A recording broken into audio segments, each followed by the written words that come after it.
back to my studio. This is Emma. I don't know if you noticed, but I've even got a dress on today. This is one of my favourite dresses.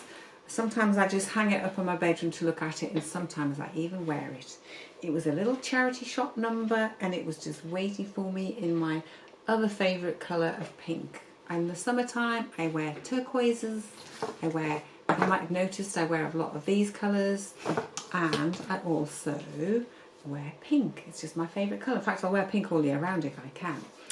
So today, hello and welcome back to my studio. Welcome, a very warm welcome if it's your very first time here. It's lovely to have you on board. Thank you so much for all the lovely comments last week. I just love connecting with you all. This has become my raison d'etre in the week. It really has. Actually thinking about what I'm going to be videoing, thinking about how I'm going to video it. I'm always trying to improve things. I'm always trying to do things so that they keep you interested. If you've been here a while, I really appreciate all your support, guys. It's just so lovely to have you here. This is the most important part of my week in a way. It sort of gives me an anchor. It gives me, as I say, a raison d'etre, and I'm able to that I can show you things and share things with you. It's just lovely. I love communicating and sharing. I think it's what I was born to do. When they talk about finding your life purpose, and I just think I've spent many years. If anybody knows my backstory, if you've been on textileartist.com, whatever they're called, .org, textileartist.org, have a little synopsis, and there's a bit on my website. You know, I've done many different things in my life, and I've got to a point now where I am just so happy doing what I'm doing. It brings me such joy just to be creating, and if I can share that creativity and get anybody else inspired to do something, that just makes my world. It really does. Just one moment. I'm just going to move this. I've got my clock ticking here. Just a second. I'm going to get rid of that. I don't know whether you can hear it, but I can hear it. And I don't really want to hear it. So this is my twirly seat, by the way. I sit on here and I twirl around on it before I talk to you. It just gives me a little bit of fun in my day, twirling around on my seat. So we finished off a seascape last week, and what a seascape it was, full of surprises, which surprised me as much as it surprised you, I can tell you. So I'm not quite sure what I want to do next. It feels like I'm in a summer mode, but I don't know what's going to come. I'm not quite sure what colours to start with this time. I have been in my stash and had a little look, but nothing's kind of leaping out at me. So I thought instead I'd go to one of my sketchbooks. This is one I made a few years ago for an exhibition I did with Fabricate, and it was called Sowing the Seeds.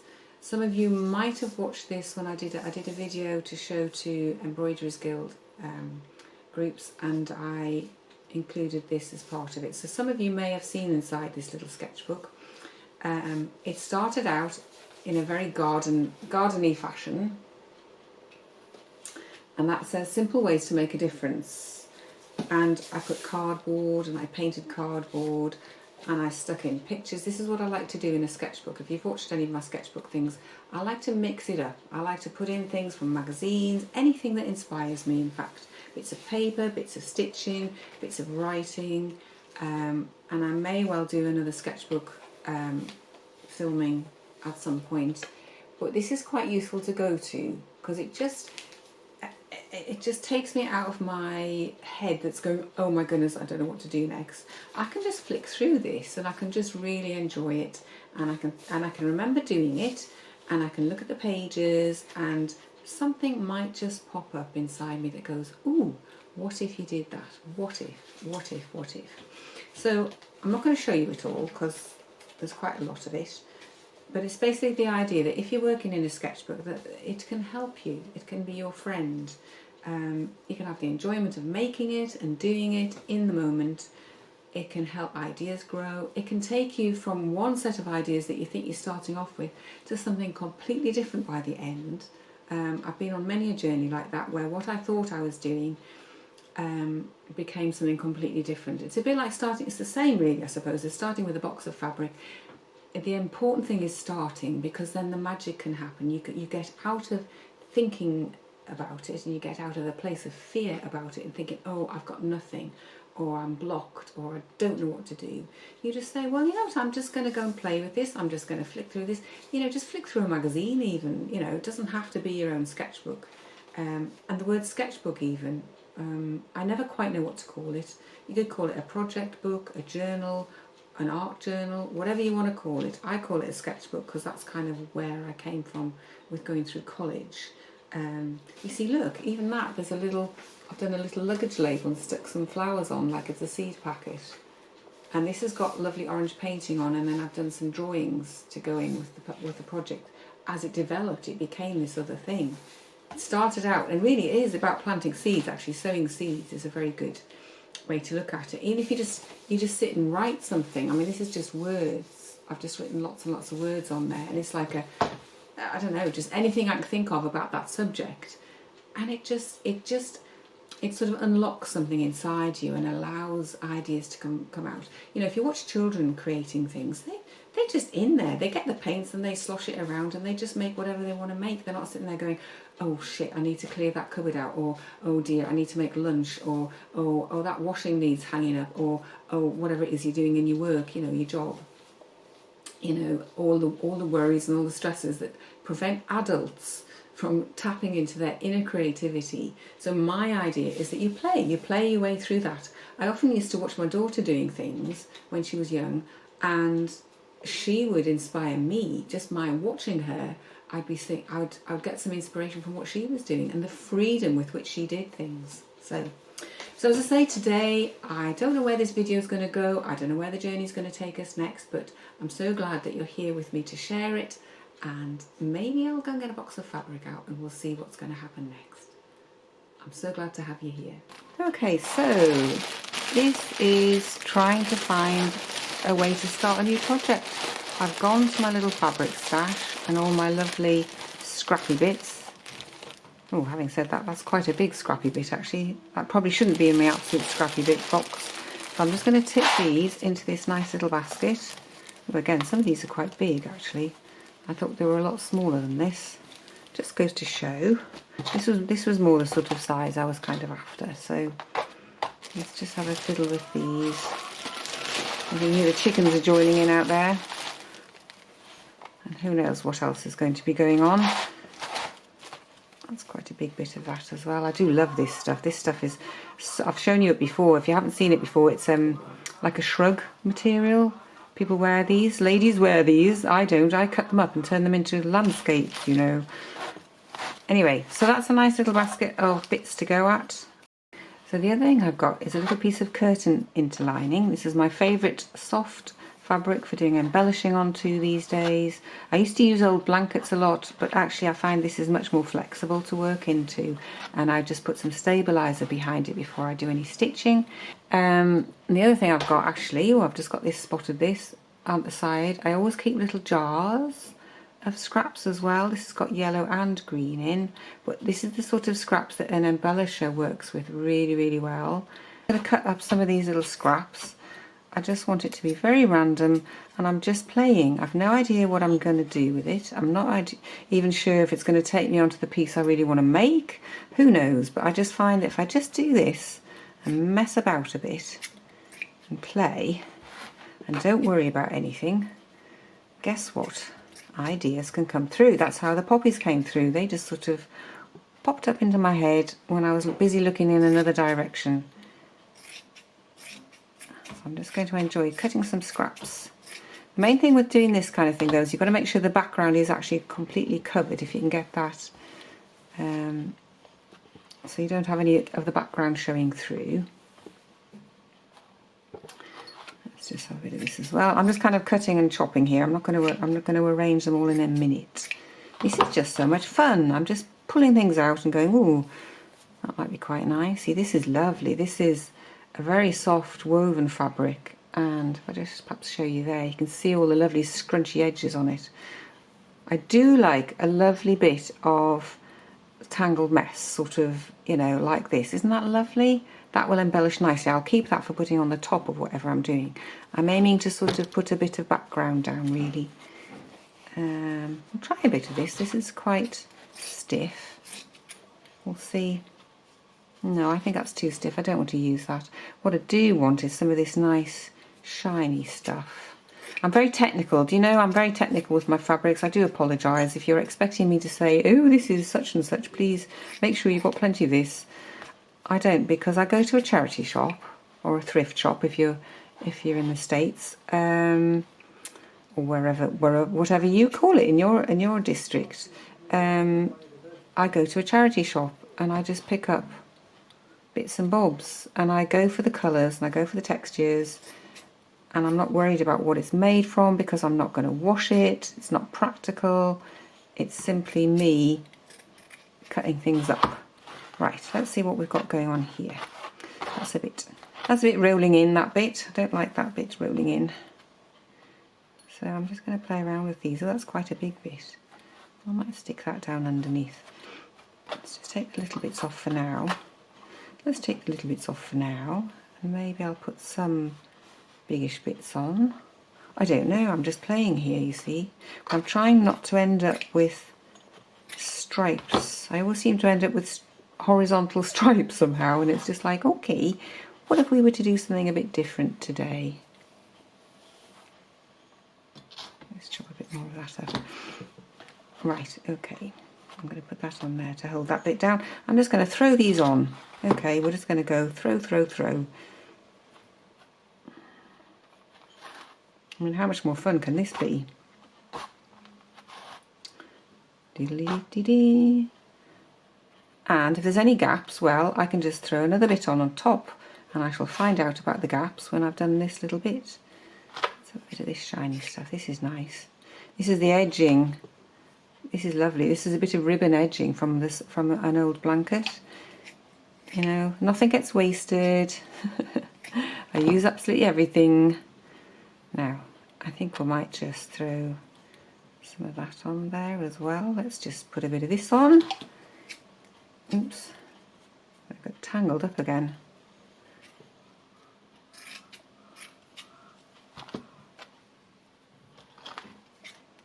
This is fabulous stuff. I absolutely love it. And if you cut it one way, you can do different things with it. You can you can pull it and you can shred it, and you can make it go into long bits like that.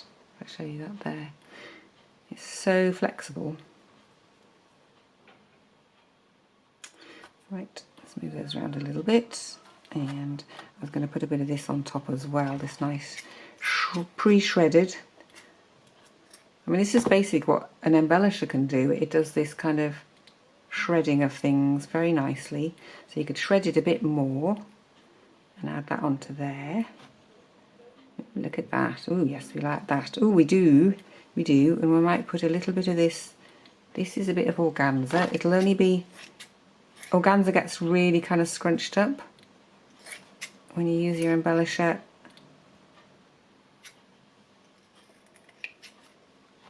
Oh, this is so nice. Don't need to do anything, don't need to think about anything, just play with those fabrics.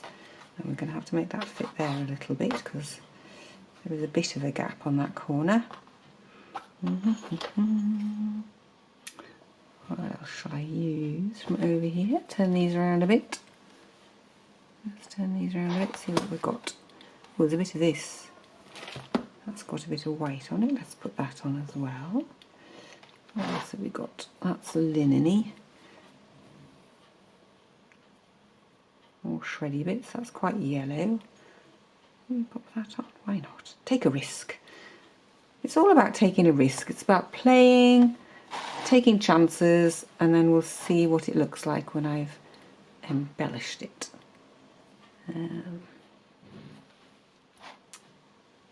Right, I think that's probably enough to get started with. So the next piece of this magic trick is a piece of net. And I'm going to plonk that on top of there. Almost the right size for this, almost. Let's put a bit of that under there. That's falling off. Where it's falling off, you just simply stick it back on. And I'm going to get my pins. Just bear with while I find my pin cushion. And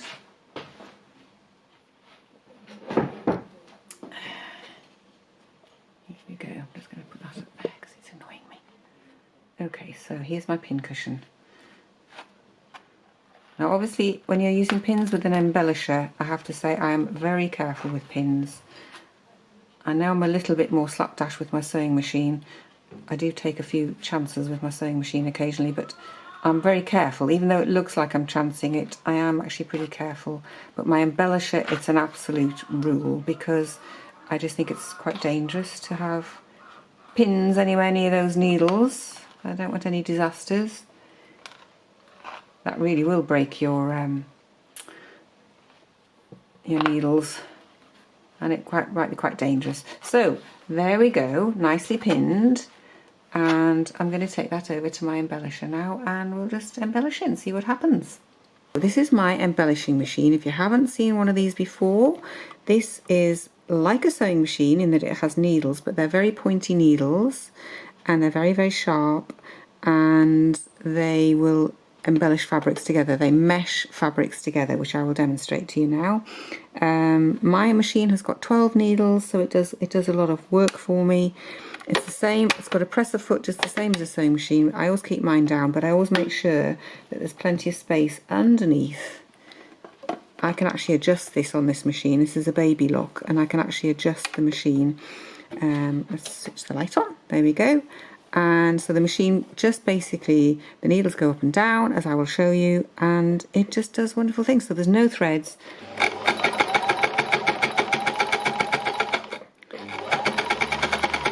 I'm just going to take out the pins as we go.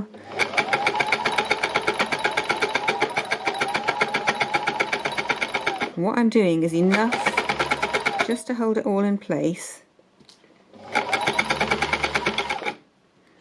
Just lift that up and pop that under there, I think.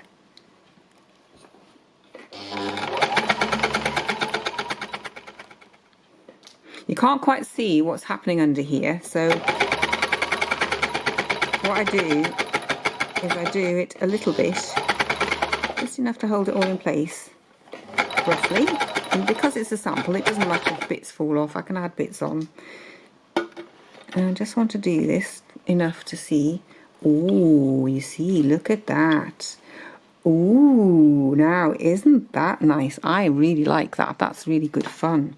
I think we need a few little bits. I'm just going to get my jar and just add a few more little bits in here and there. Oh, I've got some threads here. What about these threads? Do you like those threads? Well, we could add some of those threads on top as well. This is why I keep all my threads, I keep all my scraps, you know, and it doesn't matter, you can layer it up as much as you like. This is your creation. It's just the most fun thing you can do.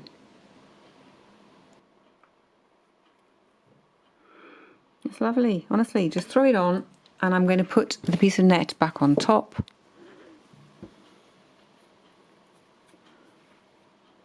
Let's put that away from there for a moment. Slap the net back on top.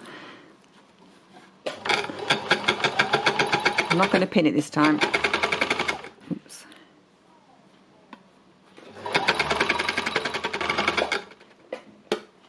So same as a sewing machine, you must lift your needles up before you try and pull the fabric out. But look at that, isn't that just luscious? So I've really got no idea where this is going to take me, but I've really enjoyed doing that. That's kind of loosened me up a little bit, got me started, got me in touch with my fabrics, which is always a good thing, and maybe just start playing, and I think playing is the way forward. So starting with a sketchbook just sort of got me into the feeling of, I don't know, kind of summer and greens and gardens and growing. And I don't know where it's going to take me, to be honest. So we'll see next week whether this is the beginning of something fresh or whether I'm going to do something completely different. One never knows. So as they say, watch this space. Thanks for joining me here today. Don't forget to subscribe and leave me a thumbs up if you'd like to, if you enjoy the video, and join me again next time in my studio for some more fun with fabrics, possibly with an embellisher, possibly not, who knows. The mystery will wait until you show up next week. I look forward to that. Bye for now.